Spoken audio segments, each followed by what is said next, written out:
Olá, pessoal.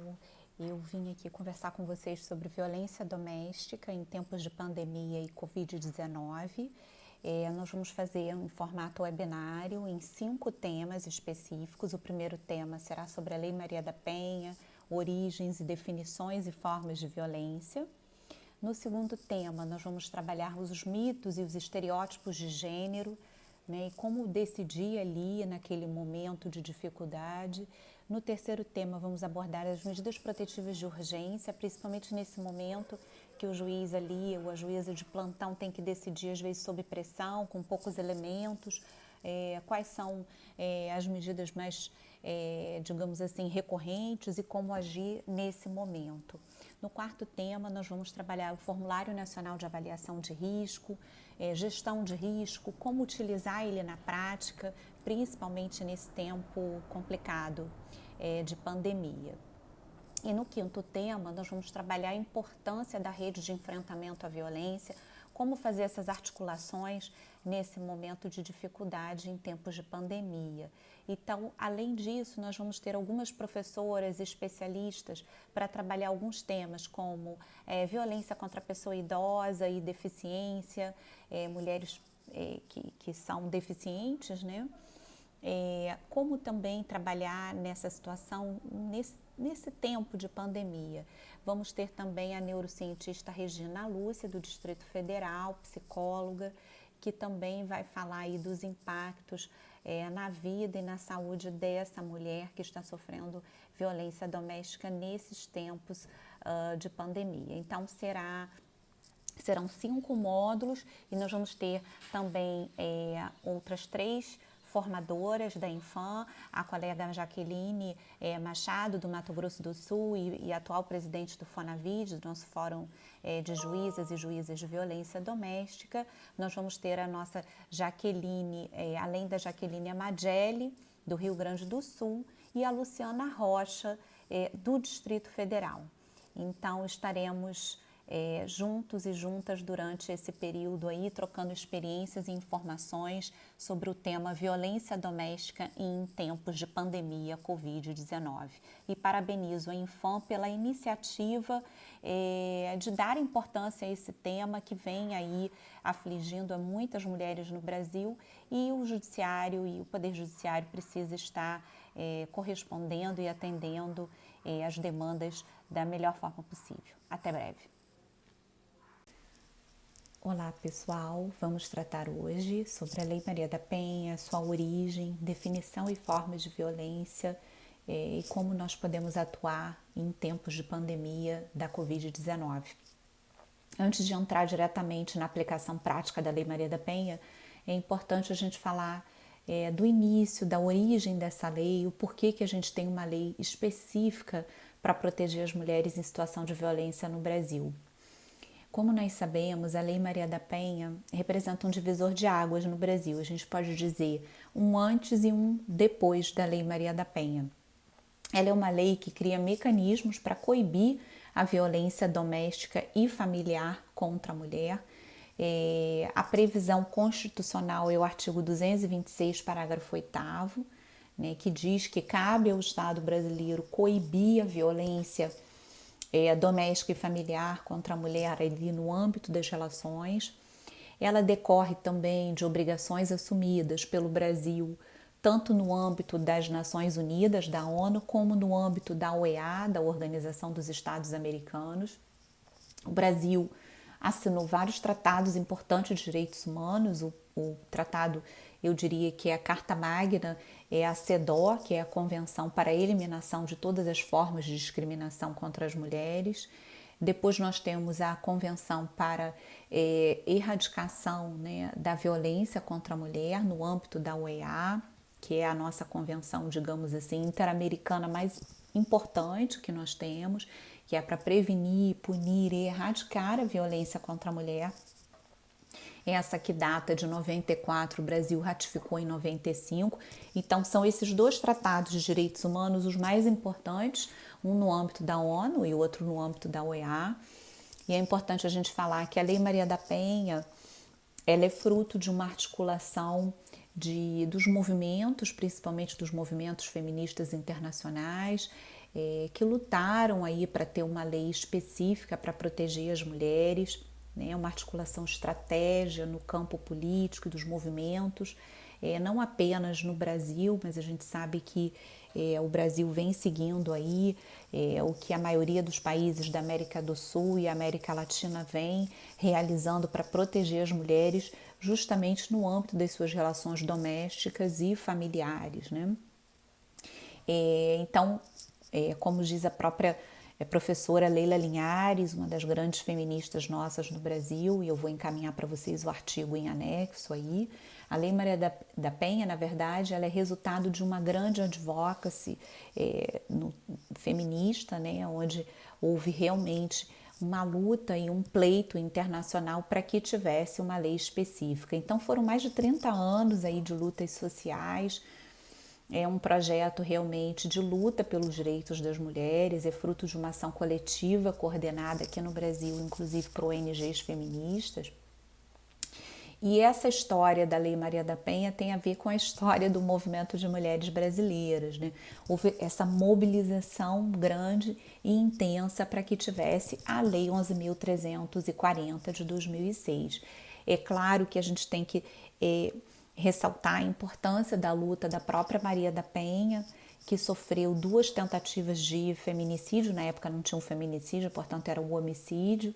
Ela que vinha lutando também para que os seus direitos fossem preservados e assegurados, enfim, teve toda uma demora efetiva, né, inclusive do Estado, onde a Maria da Penha sofreu aí a violência contra ela, né, e toda essa luta da Maria da Penha fez com que chegasse aí a grandes organizações, inclusive de direitos humanos das mulheres, para que o seu caso fosse levado então ao âmbito da OEA, para que efetivamente tivesse uma lei para coibir esse tipo de violência, né? Então tem aí a luta e a participação da própria Maria da Penha e também de todas essas organizações não governamentais que lutam pela causa da mulher, pelos direitos das mulheres em vários âmbitos, para que efetivamente o Brasil tivesse uma lei importante para coibir a violência. Então, a Lei Maria da Penha é fruto desse ativismo, digamos assim, dessas mulheres, dessas ONGs e da própria Maria da Penha, que sofreu, então, essas 2 tentativas aí de homicídio na ocasião e que a deixaram, inclusive, paraplégica, né? A Maria da Penha até hoje, né, sofre com as sequelas dessa violência tão grave que ela sofreu. Então, a Lei 11.340, ela é muito importante porque ela é uma lei que veio aí para definir as linhas de toda uma política nacional de prevenção e atenção ao enfrentamento dessa violência. Ela cria um mecanismo judicial específico, ela cria os juizados especializados de violência doméstica e familiar contra a mulher e também dispõe sobre as equipes multidisciplinares, né, composta por psicólogos, assistentes sociais, o que é uma grande inovação da lei, né? Porque até então a gente tinha aí esses profissionais, mas trabalhando mais no campo do direito de família, até mesmo no campo da infância e adolescência, mas no campo especificamente da proteção dos direitos da mulher, isso vem aí com a Lei Maria da Penha. Então é muito importante as equipes nesse momento estarem atuando também. Que os juízes de plantão ou juízes que estão atuando remotamente possam contar com essa equipe multidisciplinar, ainda que por telefone ou por e-mail, para que entre em contato com essas mulheres, para que a rede de enfrentamento também seja oferecida para essa mulher, porque em vários estados a gente tem uma rede importante de atendimento, com casas-abrigos, centros de atendimento à mulher que estão oferecendo seus serviços, ainda que remotamente. Então, esse lado de inovação da Lei Maria da Penha é muito importante que a gente agora, durante esse tempo de pandemia, que a gente possa contar, ainda que não presencialmente, com essa rede de proteção. Isso é uma inovação da Lei Maria da Penha, ela traz aí uma série de novidades, uma série de medidas protetivas de urgência que serão objeto da próxima unidade, onde as mulheres podem contar com esse apoio específico, né, e com essa proteção imediata dos juízes. Reforça também a atuação da delegacia de polícia, não apenas das DEANs, que são, digamos assim, a primeira política efetiva de enfrentamento no Brasil à violência, que são as delegacias de atendimento à mulher, as DEANs, né? Mas também as distritais estão em funcionamento em grande parte dos estados. Alguns estados estão atendendo, inclusive, registro de ocorrência online, ou seja, a mulher pode fazer a sua ocorrência, registrar aquela denúncia sofrida, aquela violência sofrida por meio da internet, se ela tiver e o seu estado puder dar esse tipo de atendimento. Então, os objetivos principais da lei são justamente coibir e prevenir a violência doméstica e familiar contra a mulher. A gente tem, muito importante que o conceito de violência doméstica também trazido para a Lei Maria da Penha é importante porque a lei diz no artigo 5º que violência doméstica e familiar contra a mulher é qualquer ação ou omissão baseada no gênero que cause à ofendida morte, lesão, sofrimento físico, sexual, psicológico e dano moral ou patrimonial. O que é violência baseada no gênero? É a violência praticada pelo fato dela ser mulher, né? Aquela violência justamente ali naquele âmbito, em grande parte doméstico, né? Principalmente quando aquela mulher deixa, digamos assim, de exercer aquele papel social a que ela foi, digamos assim, destinado. É quando ela aí sofre a violência, por exemplo, a gente vê grande parte aí dos casos e dos registros de ocorrência que nos chegam porque a mulher deixou eventualmente de fazer o arroz ou queimou o arroz, ou porque ela não fez a comida, não fez a refeição, ou porque ela não lavou a roupa, ou não arrumou a casa, ou ela deixou de exercer aquele papel de mãe que é esperado por aquele homem. Então, essa violência, ela é uma violência que é muito enraizada no Brasil, que é justamente fruto do patriarcado, onde é imposto àquela mulher realmente esse papel do cuidado, esse papel do fazer, esse papel ainda muito destinado às mulheres, de que elas têm que exercer essa atividade específica de afazeres domésticos, né? Quando ela deixa de cumprir isso, né, na opinião daquele homem, daquele agressor, é quando então a violência ela ocorre, né?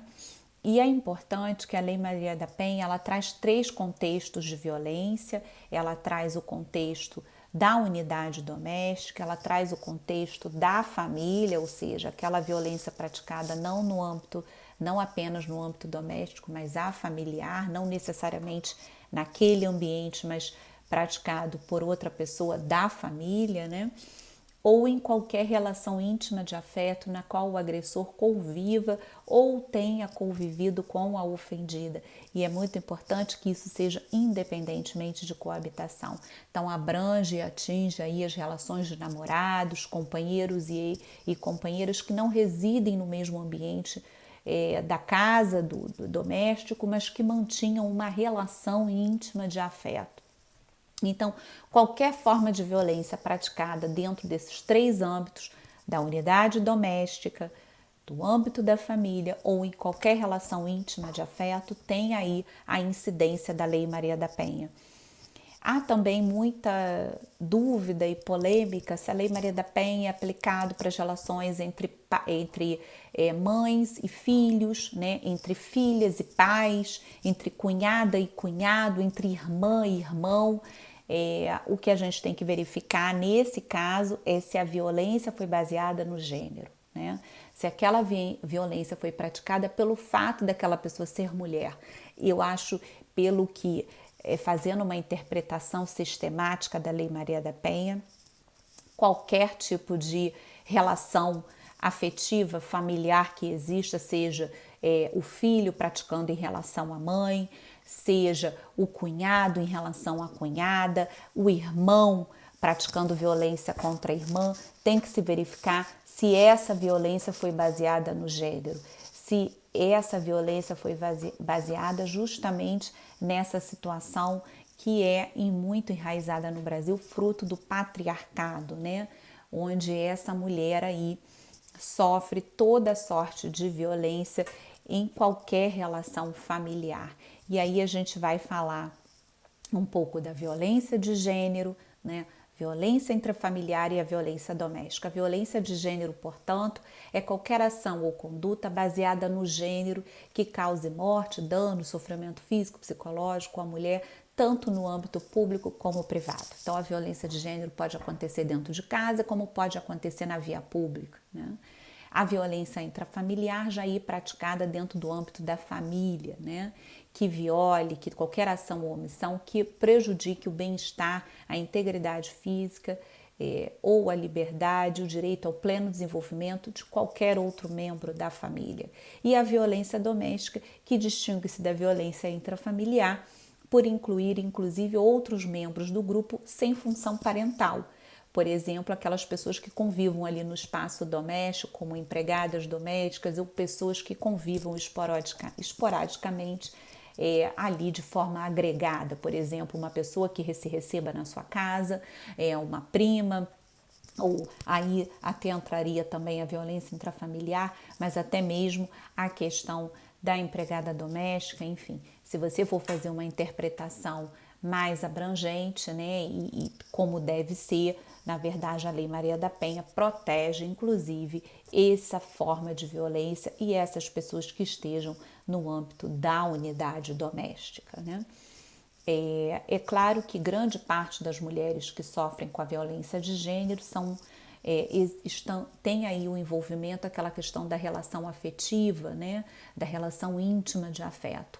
Mas isso não retira a incidência da Lei Maria da Penha se essa violência for praticada por outras pessoas dentro dessa unidade doméstica e familiar. Essa interpretação é a interpretação, digamos, mais sustentada na Lei Maria da Penha e na jurisprudência, como inclusive já assentou o Superior Tribunal de Justiça e os tribunais de justiça dos estados. Então, essa unidade foi falada, mais ou menos as formas de violência, né, o contexto da Lei Maria da Penha, por que a Lei Maria da Penha existe. E na próxima unidade vamos falar sobre os mitos e estereótipos de gênero e como se julgar com perspectiva de gênero, principalmente em tempos de pandemia da Covid-19. Até logo e até breve.